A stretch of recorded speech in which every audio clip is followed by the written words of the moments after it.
Ford key fobs for 2017-2025 models like F-150, Explorer, Mustang, and Escape use a CR2032 battery. When the remote stops working or has reduced range, the battery is likely the cause. Tools needed include a flathead screwdriver or plastic pry tool. Gently pry open the fob case at the seam on the sides or back. For stubborn cases, especially in 2017-2020 models, apply slight heat with a hairdryer for 10 to 15 seconds. Remove the old battery, noting the correct orientation with the positive side up. Install the new CR2032 battery. Ensure the contacts are clean. Snap the case shut and test the remote.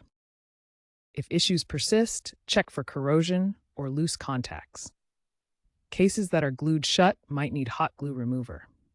If the remote doesn't work after the fix, there could be transmitter chip damage or water damage. You may need to repair the key via the vehicle's settings menu. This is a straightforward DIY task. If the key fob case is very difficult to open, it might be glued shut, especially in older models.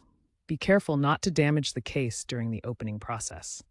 After battery replacement, if the remote still doesn't function, a rare circuit board issue or water damage could be to blame, especially for models up to 2025. If you have a newer Ford vehicle, you may need to repair the fob via the vehicle's settings menu.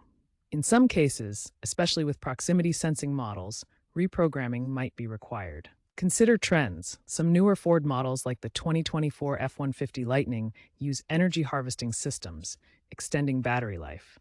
Digital key integration is increasing, reducing reliance on physical fobs. If DIY fails, professional service costs $50 to $100. A small number of 2023-2024 Escape models were recalled in 2025 for defective batteries.